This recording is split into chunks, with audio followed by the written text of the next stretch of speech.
নিঃসন্দেহে রিয়াজ সাহেব উত্তর দিবেন এই অভিযোগের, কারণ এই অভিযোগটা উত্তর দিয়ে দিয়েছি, আপনিও সেম প্রশ্নই করেছিলেন, উত্তর অলরেডি দিয়েছি। আমি একটু বলি আপনার এই আমি কোনো অ্যাডভোকেসি করি নাই বাই দ্য ওয়ে। না আমি একটু বলি প্লিজ। দেখুন, প্রথমত হচ্ছে যে আসলে এই যে একটা কথা বলা হয় যে দুর্নীতিতে জিরো টলারেন্স, এটা তো কিয়ামতের আগ পর্যন্ত সম্ভব না। এটা কিন্তু পলিটিক্যাল একটা রেথরিক। হ্যাঁ, সম্ভব, আপনি কমাতে পারেন, আপনি 20% আছেন, এটাকে 10% আনতে পারেন, 5%। জিরো টলারেন্স হবে না, এর মানে এর পৃথিবীর শুরু থেকে দুর্নীতি ছিল এবং এটা কিয়ামতের আগ পর্যন্ত থাকবে। জিরোতে আপনি আনতে পারবেন না। আপনি 100-র মধ্যে 99 জন করবেন, একজন করবে। আরেকটি কথা যেটা ফারুক সাহেব বলেছেন, যেটা আইবি সাহেব বলেছেন, দেখুন আমি একমত। আপনি যার বিরুদ্ধেই দুর্নীতির অভিযোগ উত্থাপিত হোক না কেন, আপনি সেটিকে আমলে নেন, সে বিরোধী দল হোক অথবা সরকারি দল হোক। শহীদ রাষ্ট্রপতি জিয়াউর রহমানের প্রসঙ্গটা আমার প্রাসঙ্গিকভাবে উল্লেখ করতে হয়। উনি বলছেন 54 বছরে, আমি তো দেখেছি, আমরা দেখেছি যে তার 3.5 বছর শাসন আমলে যিনি ওই যে ছেঁড়া গেঞ্জি, ভাঙা সুটকেস, এটা কিন্তু মানে মিথ না, কাল্পনিক না, এটা বাস্তব, এটি হয়েছে। উনি তো রাষ্ট্রপ্রধান ছিলেন, শুরু করেছিলেন, এবং তখন দুর্নীতির এই প্রসঙ্গগুলো কিন্তু এত আসে নাই। তার মানে ব্যক্তি একজন রাষ্ট্রনায়ক এই জিনিসগুলোকে অ্যাড্রেস করেন নাই। আপনি বেগম খালেদা জিয়ার কথা নিয়ে আসেন, বেগম খালেদা জিয়া আপনি দেখবেন দিন শেষে কিছুই না, মানে উনি দেশ, জাতি এবং বাংলাদেশের গণতন্ত্র তার জীবনটা উৎসর্গ করে দিয়েছেন। আমি মনে করি যে তাদেরই উত্তরসূরি, যোগ্য উত্তরসূরি জনাব তারেক রহমান এখন বাংলাদেশের প্রধানমন্ত্রী। ওনার নতুন করে এই রাষ্ট্র ক্ষমতার বা রাষ্ট্রের দায়িত্ব পালন করতে যে সুযোগ সুবিধা, এগুলো মনে হয় উনি অনেক ছোটবেলা থেকে দেখেছেন, উনি এটা ওনার বক্তব্য বলেছেন। আমি এই জায়গাগুলোতে অ্যাড্রেস করতে চাই এভাবে যে আমি মনে করি যে তার তত্ত্বাবধানে উনি প্রধানমন্ত্রী থাকা অবস্থায় কোনো মন্ত্রণালয়ের কারাপশন হবে, কারাপশন করে টিকে থাকবে, এটা আমি বিশ্বাস করি না।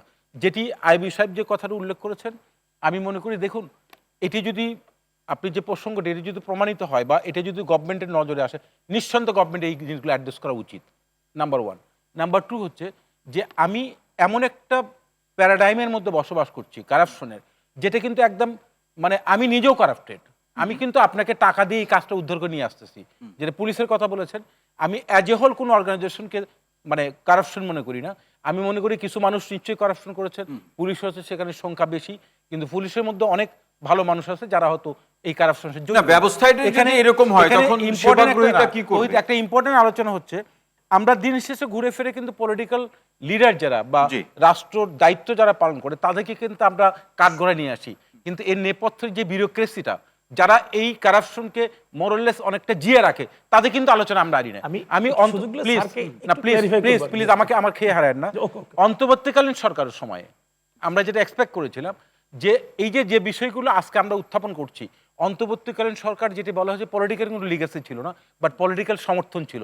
তারা পলিটিক্যাল কোনো ইডিওলজিক্যাল অ্যাফিলিয়েশন থেকে আসে নাই, তাদের হাতে অনেক অপরচুনিটি ছিল এই জিনিসগুলো কিন্তু এই জিনিসগুলোকে কন্ট্রোল করার বা এই বিষয়ে স্টেপস নেওয়ার, কিন্তু তারা নেয় না। আমার কাছে যেটা মনে হচ্ছে, তারা ওই সময়টা একটা মধুচন্দ্রিমার মতো, এবং আমার কাছে মনে হয়েছে, এটা আমার perception, maybe I am right or wrong, কারাপশনের সাথে তারা অ্যাজ এ হোল, হয়তো সবাই না, অ্যাজ এ হোল অনেকে কারাপশন জড়িত ছিল, যার ফলে এই জায়গাগুলো তারা হাত দেয় নাই। আর একটা জিনিস আপনাদের লাস্ট বলে নিই, আমি কারাপশন করেছি, আমি সরকারে ছিলাম, চলে গেছি, এখন হেলাল ভাই গভর্নমেন্টে আসছেন, এখন আমার এই কারাপশনটা যদি হেলাল ভাই উত্থাপন করেন, হেলাল ভাই চিন্তা করবেন যে উনি কারাপশন করলে পরবর্তীতে আপনি উত্থাপন করবেন, এটা একটা রিলে রেসিং এর মতো।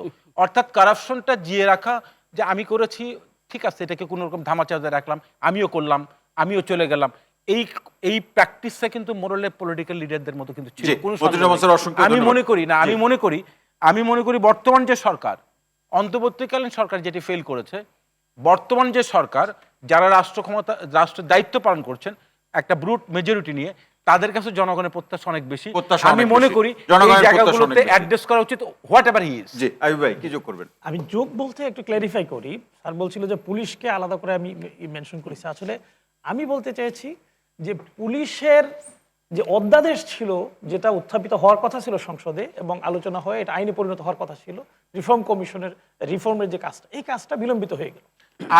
যত রিফর্ম করেন না কেন, ব্যক্তি যতক্ষণ পর্যন্ত আপনি ট্রান্সপারেন্ট এবং মনে প্রাণে না হবে, করাপশন ফ্রি করতে পারবেন না। কিন্তু it will start from the reform.